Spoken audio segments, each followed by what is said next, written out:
Siguro, pamilyar na tayong lahat sa kwento ni Moises, 'di ba? Pero, paano kung sabihin ko sa inyo na ang kwento niya ay higit pa sa paghati ng dagat o sa 10 utos? Ang pag-uusapan natin ngayon ay yung mismong paghubog sa kanya bilang isang leader. Isang paglalakbay na nagsimula hindi sa isang palasyo, kundi sa gitna ng matinding opresyon at isang utos na kamatayan. Ito mismo yung utos na sumalubong sa pagsilang ni Moises.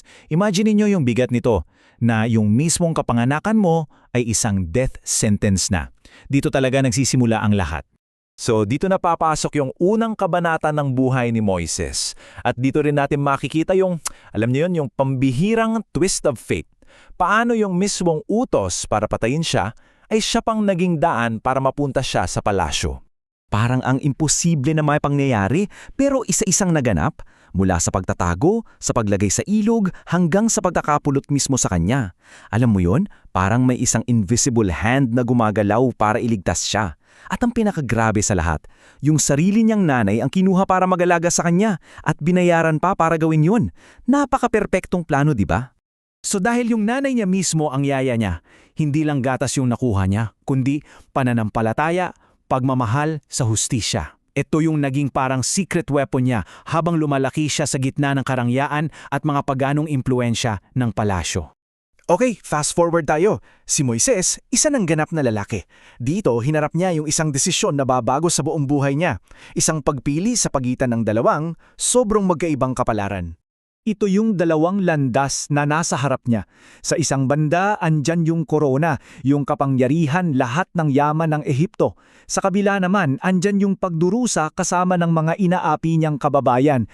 Pero dahil sa pananampalataya niya, hindi lang yung panandaliang yaman yung nakita niya, kundi yung isang gantimpalang panghabang buhay.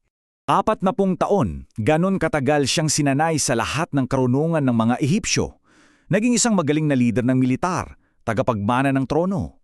Nasa kanya na ang lahat.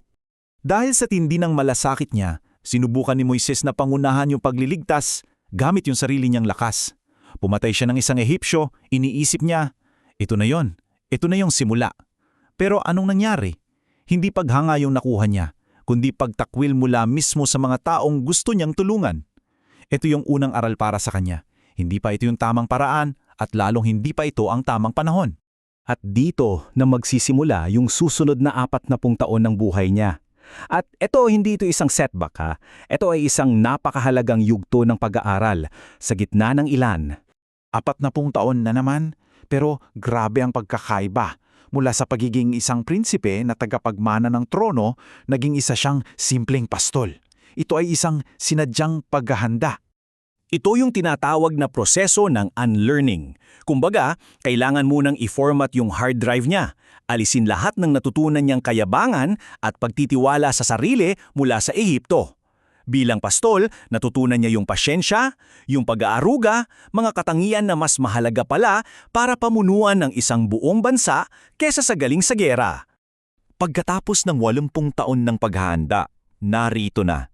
Narito na yung sandali kung saan yung lahat ng pinagdaanan niya ay sasalubong sa kanyang banal na layunin. Isang pangyayaring hindi ka panipaniwala. Ang unang utos sa kanya, tanggalin mo ang iyong sapatos. Hindi to basta-basta tradisyon lang Isa itong deklarasyon. Moises, yung lupang tinatapakan mo ay banal. Nasa presensya ka ng makapangyarihan sa lahat at dito, lahat ng ordinaryo ay kailangang iwan. Grabe yung mga salitang yan. Sa ganitong paraan, ipinakilala ng Diyos ang kanyang sarili bilang isang walang hanggan, sapat sa sarili niya. At ito yung nagbigay kay Moises ng sukdulang autoridad para sa misyon niya. Okay, so dito yung part na nakaka-relate tayong lahat. Ano ba yung naging reaksyon ni Moises? Hindi siya sumagot ng, "Yes Lord, game!" Hindi. Ang naging reaksyon niya ay sunod-sunod na pag-aalinlangan at takot. Napakatotoo, parang tayo lang din. Isa-isahin natin yung mga dahilan niya. Una, sino ba naman ako? Classic yan, di ba? Yung pakiramdam na hindi ka karapat-dapat. Tapos, yung takot na hindi ka paniniwalaan. Pati yung pagsasabing hindi siya magaling magsalita. At sa huli, halos sumuko na talaga siya at sinabing magpadala ka na lang po ng iba. At tingnan niyo to. Paano sinagot ng Diyos yung bawat isang takot ni Moises?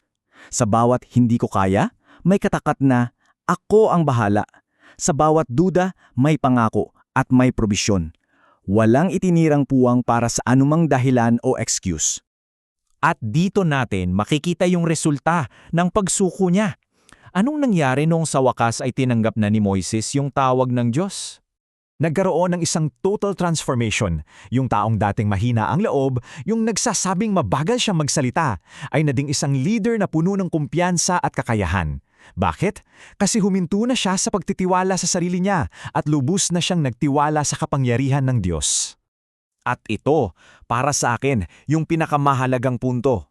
Ang tunay na kahandaan para sa isang dakilang gawain ay hindi yung pakiramdam na ang lakas-lakas mo. Sa halip, ito ay yung pag-unawa sa sarili mong kahinaan at yung pagkilala na kailangan mo ng tulong mula sa mas mataas na kapangyarihan. Kaya bago tayo magtatapos, iiwan ko kayo sa tanong na to. Kung yung 40 taon sa ilang ang humubog sa kay Moises para sa kanyang misyon, ano kaya ang ilang sa buhay natin ngayon ang siyang naghahanda sa atin para sa ating sariling layunin? Pag-isipan natin yan.